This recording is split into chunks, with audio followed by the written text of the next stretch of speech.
Hello, everybody, and welcome to my channel. My name is Freddy, and today I will be talking about this book, The Shipping News by Annie Proulx. This is really incredible. I really love it.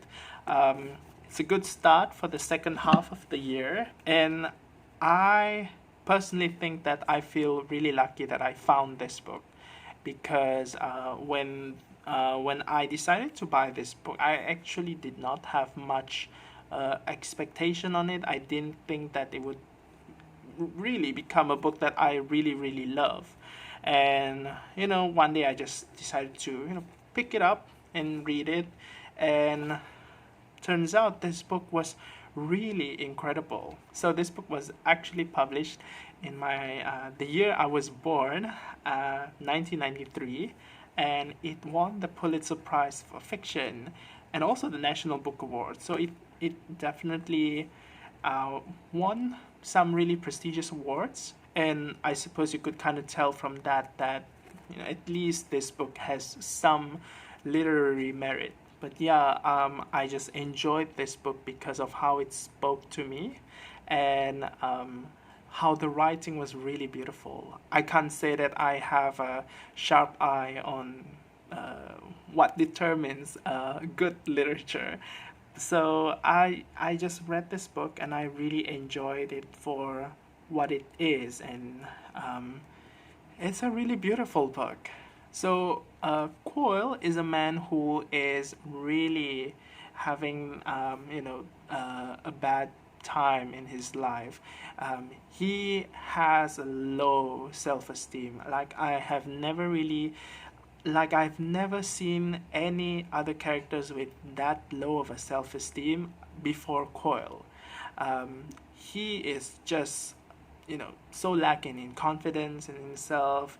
He has a lot of self-loathing, and on top of that, so many bad things have happened to him in his life.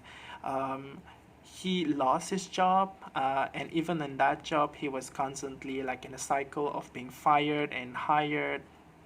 It's really weird. Obviously he is not exactly the most appreciated employee, and he had a wife, but the wife is unfaithful. And one day the wife died from a car crash, and then his daughters were actually sold to a sexual molester by his wife. But fortunately, he is able to get his daughters back. And then his parents kind of committed suicide also. Though to be fair, his father is kind of abusive, so it's but then again, they committed suicide, and overall, all of those things kind of made an impact on Quill's life, and he finds himself in this really, this really awful state of despair. And one day, after being convinced by his aunt Agnes to move to Newfoundland, which is actually their ancestral home, he just kind of decides to say, yeah, let's move to Newfoundland. And so he and his aunt and his two daughters, they go to Newfoundland and just see if they can start a new beginning there. And so this book is really, in the most reductive way, it's just a story about a character trying to start a new beginning in life after something bad, or in this case, like many things that are bad happening to them. Uh, and so this is just a story about someone starting anew. And there is nothing really dramatic or exotic about that premise. You see a lot of stories with that premise in many books.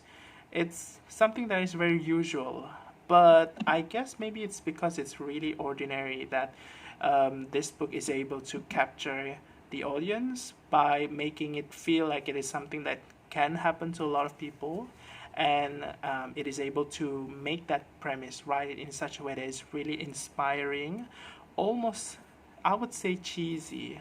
When I read this book, sometimes I would think of the Hallmark movies that I just used to watch when I was a kid. It's not like I was an avid consumer of such movies. It's just that sometimes when in the weekends when our family just switched on the television and it was a Hallmark channel and there was a movie going on, I just sat on the couch and sometimes my eyes would drift to the television, and these movies typically has this like really sappy, really cheesy storylines, and I would say I actually get that same vibe from reading this book. It has that really strong sense of sentimentality and tons of cheesy stuff happening in here because it deals with a lot of human relationships. It deals with a lot of relationship drama, and I guess that's pretty much given. If you want to write things like love and friendship really well, you need to be able to approach that sentimentality. But the thing that is different with this book is that the way it is being presented to you, even though you could totally feel all of those like really, I would say, really sweet and cloying sentimentality, is that it is being paired with really, really beautiful writing. I especially love the writing in this book. It is really evocative. I think that's the best way of saying it because I really like how the writer described the setting and the people in this book. Like, for example, when it comes to the people, you could really see that Newfoundland is a totally different place from where Quoyle was. In the beginning of this book, he actually moved from New York, and now he is in Newfoundland, which is an island of the coast of Canada. I think it's in the east side of Canada. So you could see that the people there, they talk in a slightly different way, and you can also see that they have different lifestyles, which can be a bit jarring to Quoyle.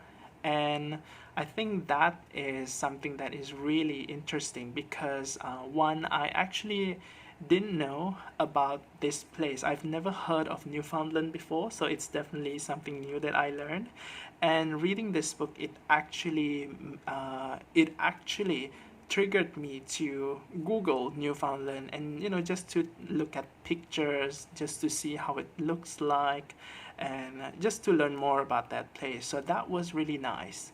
And another thing about the writing is that it also describes the locale really well, and it not only describes the locale in a physical sense, but it also describes Newfoundland as a place that has a very distinct personality. When I read this book, I actually had the impression that Newfoundland is an island that was kind of that was surrounded by really dangerous elements like the sea, and you often see descriptions of the sea and the waves and the weather in here being something that is really really harsh and turbulent and hostile. There are a few deaths in this book as well, which would probably contributes to that kind of sense of morbidity. But at the same time, even though you have all of this like really harsh images of these things, you also see them as really beautiful, and it's really a lovely contrast for me, because to think that a character goes to a place that is described as kind of harsh to start a new life, it would probably feels weird, but in this story it makes a lot of sense. I just really love the description in this book, so I think I just want to read like a short passage of one part that I really like. Here it is. Pancakes of submerged ice joined with others into great sheets. The rubbery green ice thickened, an ice foot fastened onto the shore, binding the sea with the land. Liquid became solid. Solid was buried under crystals. I really like the way that the imagery is formed in that short passage, and There are a lot of instances of that in this book. It's just sprinkled everywhere. It's really nice. I just enjoyed it very well. It just feels so delicious to read. Aside from the way how the writer conveys this really beautiful imagery of the place, the island, I also really like how this book really combines, human tragedy, really bad things like death, suicide, abuse, also at the same time having like really well-timed comedic moments. Some part of the book is actually quite funny, and it is not funny in such a way that it diminishes the effect of all of those tragic things. It maybe perhaps even amplifies them in some ways.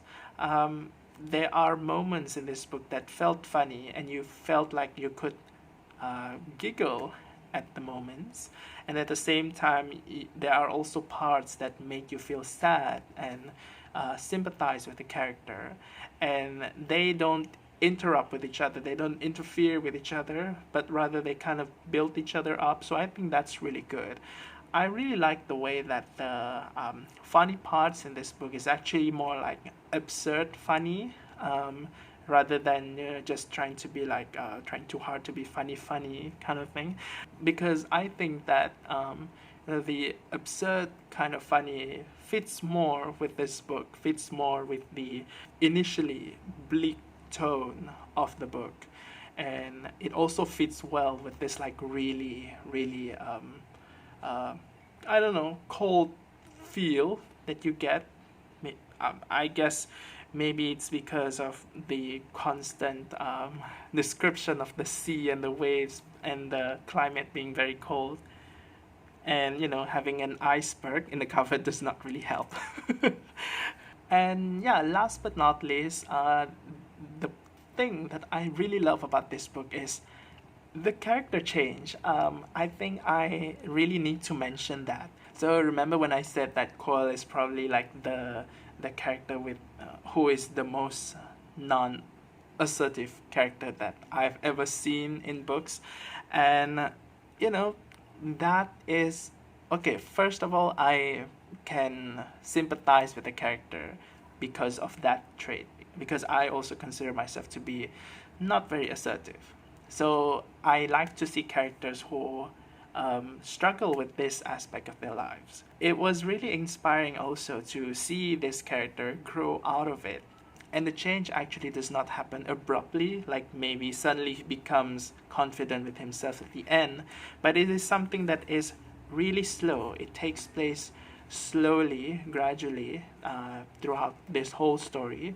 And you feel like you could connect with that growth, with that pace. As you just cruise with the story, you feel like you could see how the person is growing more and more, but at the same time you don't feel like the growth is really obvious.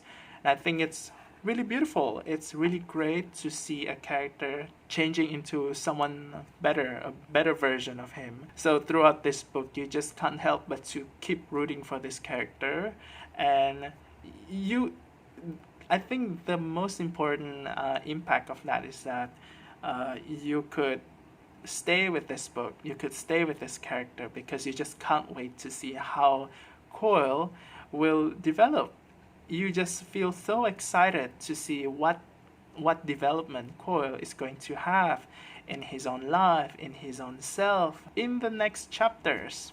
But I think what's really cool is that not only Quoyle is experiencing some sort of change in their lives, I would say that Quoyle's aunt also experienced some sort of growth. Even though she's much older than Quoyle, she also had some change in her life, which I think is really beautiful.